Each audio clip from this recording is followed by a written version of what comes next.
Hi, everyone. I'm Ansley Rosner. I'm the Deputy Publisher at Crown. And today I could not be more excited. Am I too close to this? It's okay. To introduce you to Andrea Bartz and her debut novel, The Lost Night. And I think we all know in this room how incredibly popular and frankly crowded this category of psychological suspense has become, which is what Andrea's book is. But I can tell you that we at Crown knew that the moment her agent pitched this book to us, that we knew it was going to be something unique because of the way it kind of fuses together so many of today's most popular storytelling modes.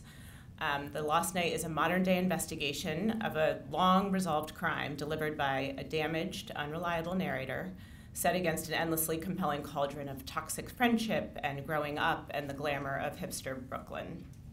It begins with a group of wannabe creatives living in Bushwick, not too far from here, but a world away, in a loft building in 2009. This was the era when the New York Times was writing trend pieces about Williamsburg's hipsters and of large-scale unemployment for recent college grads in the wake of the Great Recession. And the friends at the center of this novel coalesce into a group in the dark halls of Calhoun lofts, where Pabst Blue Ribbon and party drugs make friendships easy. But when Edie, who is the most beautiful and popular and dynamic member of the group, commits suicide, the friends scatter to the wind and they grow up. And 10 years later, a chance reunion between two of the friends leads Lindsay, who is our heroine and who is now 33 years old, to start questioning if there was more to her friend's death than the police concluded at the time. This sets her off on a search through her old email accounts, her handheld camcorder device, going back through old video that they took at the time, and the truth about her own past that she's trying to outrun. And as she gets closer and closer to discovering what really happened on the night of Edie's death, she has to reckon with the dangerous lapses in her own memory and her ever-increasing suspicion that whoever harmed Edie may be trying to harm her too.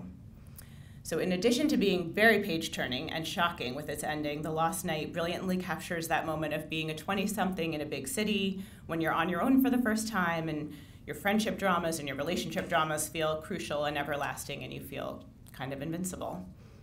Jessica Knoll, who's the author of The Luckiest Girl Alive, called it a remarkable debut that is tightly paced and skillfully plotted and captured a distinct period of time in a young woman's life that intrigued me, surprised me, and left me flushed with nostalgia. Janelle Brown, who's the best-selling author of Watch Me Disappear, said, if the girl on the train had been a Brooklyn party kid, she'd feel right at home in The Lost Night. And now, before I embarrass her with any more praise, I'll turn it over to Andy to tell you more about her novel and herself. And I will just add that we are very eager to get this into your hands. We hope you will love it, as we all do, and that you'll share it with your patrons. Thank you.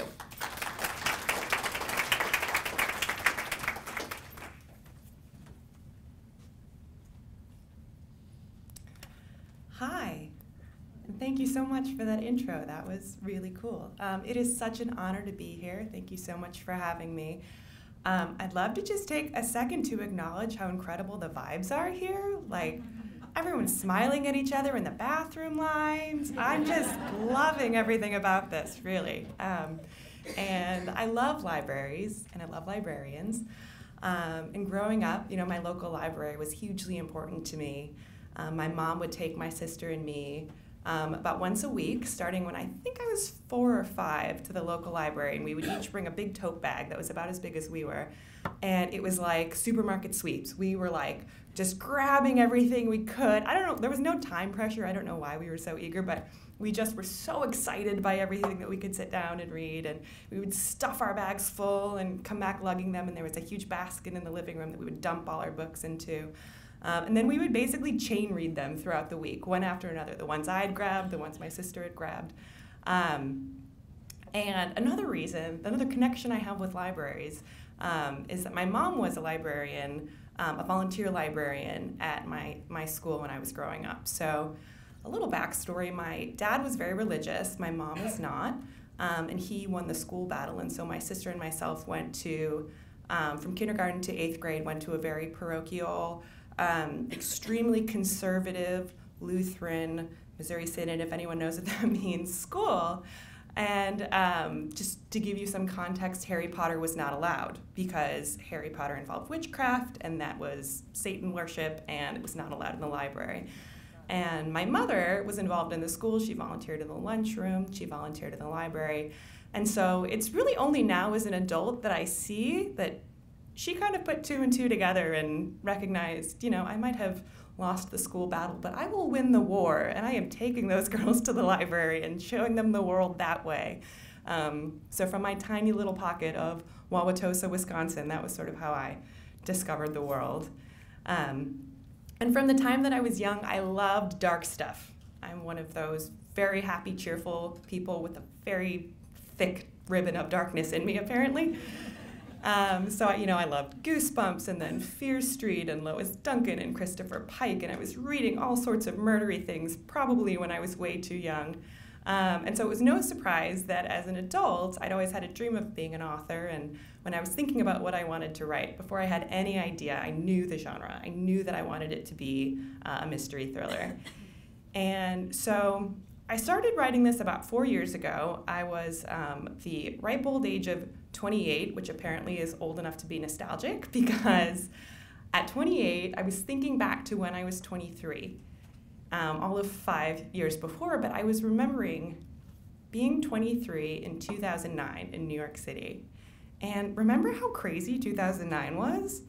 It was just a really bizarre time. It was, we were bailing out Wall Street, and no one knew what was happening. And for adults with things like 401ks, it was horrible, and I could see that. But we were all 23. We didn't have any money anyway. We had just graduated. And so in a way, it was a really exciting time to be 23, because it was like, there's no money anyway, so we might as well just create and have fun and make whatever art we want. And so I was doing just that, in addition to working at magazines as an assistant, and having lots and lots of fun. And sort of the nerve center of that era for me was a huge building that still exists in Bushwick called McKibben Lofts. And it was this, for those who don't know, it's about a block long. It's this behemoth of a building, and it has these huge lofts in them. And they're just sort of like big shoeboxes, and they were incredibly cheap. And so a bunch of, poets and artists and painters and actors and all that would scrape together enough money, get one of these lofts, and then they would bring in lumber and drywall, and they would sort of build their own bizarre, very shoddily constructed bedrooms into it. And so every loft looked super different, and you could walk in on any Friday without any plans, and it was just a guarantee that you were gonna find a poetry reading in one spot, and then a concert going on over here, and then, an open mic over here, and then maybe a play, and people hanging out and just having some PBRs. It was just, you could wander through that building, having all these different experiences, remembering some of it, not remembering some of it. And looking back on that 4 years ago, I just asked myself the question, what if at the end of one of those Friday nights, there was a body in one of the lofts? What then? And so that's where the idea came from. I put my character in, as Ansley said, exactly that position. So back in 2009, our main character, Lindsay, has this group of best friends living in Calhoun Lofts. And late one Friday night, they discover sort of the group's ringleader, Edie, who's very charismatic, but also mercurial, and she's beautiful and magnetic, and sort of a difficult person. She's found in her apartment, in her loft, with a suicide note on her computer and a bullet in her head. And it's horrible. It brings the era to sort of a crashing close for all of them, and they scatter. They go their separate ways, and don't really speak much after that. So the last night picks up 10 years later, in 2019. Lindsay is now 33. She's a fact checker at a magazine, and she thinks she's pretty much moved on. She's got her life more or less together. And the story starts out with her having dinner with one of her good friends from back then, and it's kind of the first time there's been any sort of reunion since then. And of course, after the normal, I'm great, I'm doing great, you're so great, aren't things great? They start to talk about what happened, and how awful it was, and how, they didn't really deal with it at the time, and how much grief they were really going through as 23-year-olds. And Lindsay says, what's always bothered me is while Edie was writing that suicide note and getting the gun ready, we were just 2 floors up at that concert. We were just partying and having a great night. And her friend looks at her and goes, Well, you weren't. What are you talking about? Of course I was. I was there with you. No, you had already left. I remember because I was mad because one of my girlfriends wanted to come to the concert with me. And they kind of have a little disagreement and both kind of end with, well, I know what I know. But Lindsay leaves that dinner and it's like an itch. It's like, what? How can my memories of that night be so completely different from hers? And she's a fact checker, so she has sort of that instinct to just dig and figure things out and put them to rest. And so she starts digging, and it's sort of like, you know, pushing a snowball off the very top of a hill. The more she digs, the deeper she gets, the more she uncovers gaps in her own memory that she didn't realize were there, and different accounts and secrets and lies and all sorts of things that have not previously come to light.